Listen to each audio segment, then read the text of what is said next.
Hello and welcome. You are listening to a podcast by the Milner Centre for Evolution at the University of Bath. I'm Professor Terry King, your host, and today I'm talking to Zaman Iqbal, Professor of Algorithmic and Microbial Genomics here at the Centre. Sam uses computers to look at the genetic makeup of disease-causing bacteria to understand their virulence and how they're becoming resistant to antibiotics. Zam's just been part of a huge study mapping 100 years of bacterial evolution to understand just how bacteria have become resistant to antibiotics over the last few decades. Zam, before we go into your study, let's set the scene. What was the world like before antibiotics? So bacteria have been here for billions of years. They were the first things here. They were the things that brought oxygen to the atmosphere. And they have been living and competing with each other and with fungi and particularly with viruses all of that time. So prior to human use of antibiotics were there in the environment, and that was part of the general warfare that went on between different species, but it wasn't such a major component as the fact that they had to fight against other things. So this thing that we've done over the last 100 years, where we've really kicked off industrialization of the use of antibiotics, pumping it into our cells and to the environment, is one of the biggest human changes to the planet that we've done. And we started getting antibiotics, it was the 1920s, wasn't it? We get penicillin first, and that starts going into kind of production on an industrial scale. And it's something that my dad talks about. So he had a burst appendix, and he was born in 1940 and, credits antibiotics, penicillin, with saving his life, which means, I wouldn't have been here. So it's had a massive impact on us as humans, this ability to be able to use antibiotics to fight infections. It's a critical part of our life. And yet, if you think back to the 1940s, to the first ever clinical trial of an antibiotic against bacteria, so this was streptomycin against tuberculosis, in that first clinical trial, inside the patients, evolution of drug resistance immediately. I mean, we can never get away from this, that evolution's always going on. Bacteria, there are millions and millions of them out there. And actually what's unusual about them compared to us, if I compare your genome and mine, Turi, we're basically the same. We have the same genes in the same order. There are some mutations that differ between us, but we're quite a young species, so there's not been that long for mutations to occur separating us. Bacteria have been around for a long time, but also they have crazily diverse genomes. So basically they can pull in new genes which provide them with new functions. So even within one species, you can have huge diversity of different functionalities. And bacteria are becoming resistant to antibiotics with infections. I was reading they cause at least 1 million deaths worldwide every year, and this number is expected to rise. So this antibiotic resistance of bacteria is huge, isn't it? They develop resistance to them, or they spread resistance to them faster than we can develop new drugs. And that's an arms race we can't really win. And so we need new solutions. One option is new ways to find new drugs, but they will still have the same problems. The other option is actually vaccines, because the big difference between an antibiotic and a vaccine is you use an antibiotic when you're already in trouble. Your body's full of bacteria, they're replicating, they're evolving, and you create a massive battle inside you where the antibiotic kills off the susceptible ones, the fittest survive. And they gradually, as they continue to evolve, they evolve more resistance. Vaccines come in before the problems started. So first of all, you don't have all that evolution to fight against. And also, usually vaccines act in multiple ways. And so there's not a single point of vulnerability the way there usually is for an antibiotic. So we absolutely need antibiotics to keep things running, and we absolutely need to be developing vaccines as well. So how do bacteria become antibiotic resistant then? There are basically two ways. You, the bacteria, can either mutate your genome to change the bit of DNA that the drug depends on, or, and this is the more common scenario I would say, you can basically hand over genes, spread genes amongst your friends, which provide them the ability to sort of fight against the drug. So different drugs can be inactivated in different ways. Maybe you can push the drug out of your cell before it acts, or there are different ways of doing it. But what's amazing is that bacteria, once they've got a solution, they can spread it with their friends.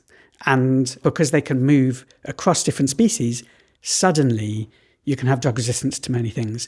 So inside a bacterial cell, they've got their own DNA, but they've got foreign DNA as well.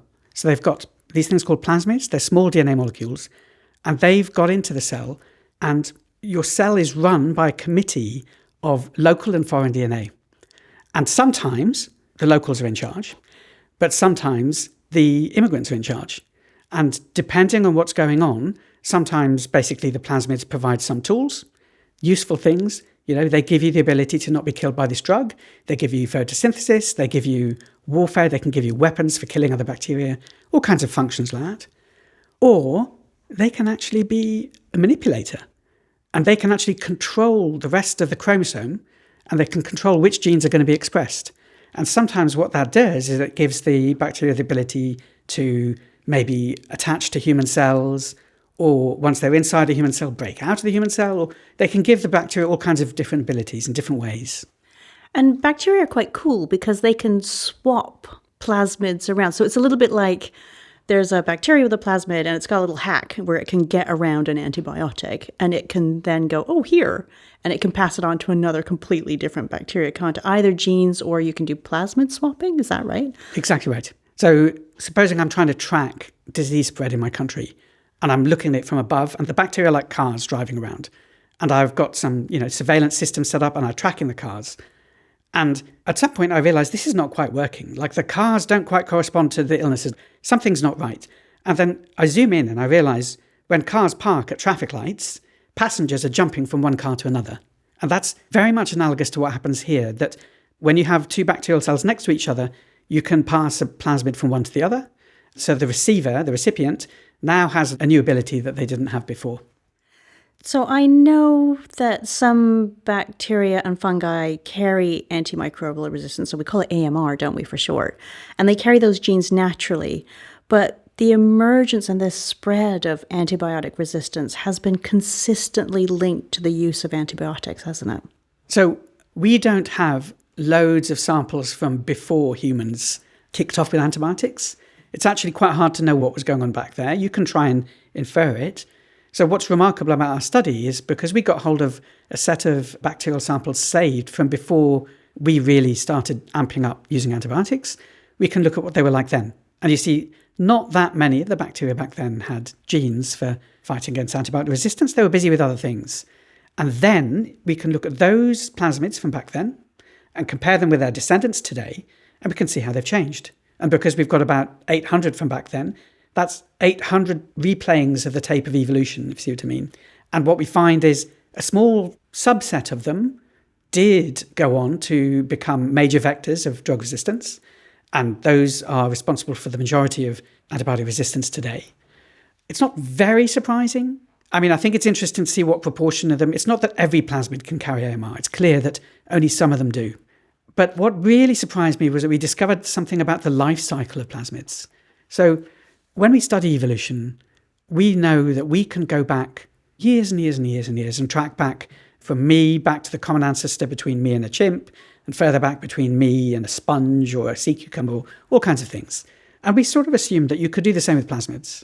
And population biologists debate, how do plasmids survive that long and things like that. What we found is that plasmids, they're so dramatic in how they change their DNA, whereas compared to me, whereas I just gradually change it with mutations, they throw away huge blocks of DNA. They take two unrelated things and they bodge them together to make a massive, bigger one. The example I keep giving, or the analogy I keep giving, is lions and eagles mating to form griffins. And then the griffins start competing with the lions and eagles and they take over. Or sometimes the griffins just die. And that's what happens. You've got this process of continual diversity generation, weird combinations of shuffling genes to make new plasmids. Most of them appear and then disappear. Selection will just remove them because they're not valuable. But some of them take off. And what we found, looking back at the plasmids from 100 years ago, is some actually died out. You can't find them today. And I don't think we really expected to see, 100 years feels like a lot to us. I wasn't alive back then. But in the terms of evolution, 100 years is just a blink. And I don't think we expected to see so many of our plasmids to be gone by today. And they're not wiped out of existence. What you find is fragments of them are present now in modern day plasmids. So basically little chunks of DNA or sets of genes are still here, but those particular collections are gone. So tell me a little bit more about this resource, because it's an interesting and unusual resource, isn't it? It was set up by Professor Everett Murray. So tell me about this. Yeah, so he was a remarkable guy. He was trained at the beginning of the 20th century, a clinician and a microbiologist. In the First World War, he studied dysentery and other diseases, and they would collect samples from people with infections. They would study the bacteria, try and understand the differences between them and how they raised different responses in their patients. But he stored a lot of his samples back then, and these things survive freezing. His son was also a microbiologist. We were very lucky because that's part of how they survived. And working with colleagues at the Wellcome Sanger Institute outside Cambridge and UKHSA, we've revived these and studied their DNA. It's the equivalent in microbiology of looking at Denisovan and Neanderthal samples to try and understand evolution. And there have been plenty of studies looking at plague and all kinds of things. Like historical samples are not new, but what's new is this is quite recent, and that's really valuable. No one would claim it's a random sample of bacteria across the world back then, but it does mean we can look at several instances of evolution going forward, look at each of them and see how they've changed over these years. So it's like a little bit of an archaeological site almost, but for bacteria. And I suppose really crucially what you've got is you've got before antibiotics, and then you can see as antibiotics are introduced, what happens over time with the bacteria as they're introduced through time. I mean, what an incredible resource to be able to kind of look at it through that kind of time scale, really. It's amazing. And actually, every single one of them could be a whole study in itself, trying to see how they've changed over these years. And that would be, a legitimate way we could have spent our time. Instead of doing that, we looked at many at the same time to try and look for common patterns, to try and see, what evolution tends to do. And that's really exciting. I mean, we really didn't expect, for example, to find this business of unrelated plasmids. So they're DNA molecules, right? They're two different circles of DNA. We didn't expect them to sort of merge together and for that to be a common phenomenon. Like many people knew that these fusions occur in the lab, and usually they're just not stable.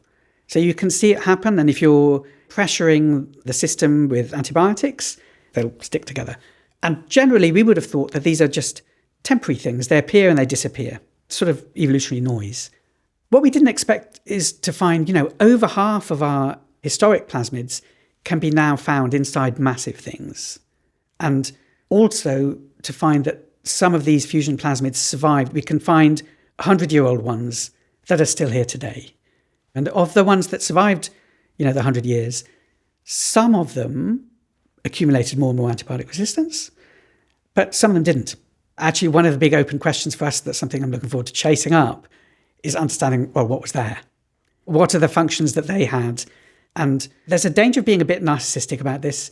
Like antibiotic resistance is a major deal, and yes, we're causing it, but we're not the only thing that bacteria, there's 10 to the 20 bacteria, 10 to the 30 bacteria on the planet, and there's only 7 billion of us.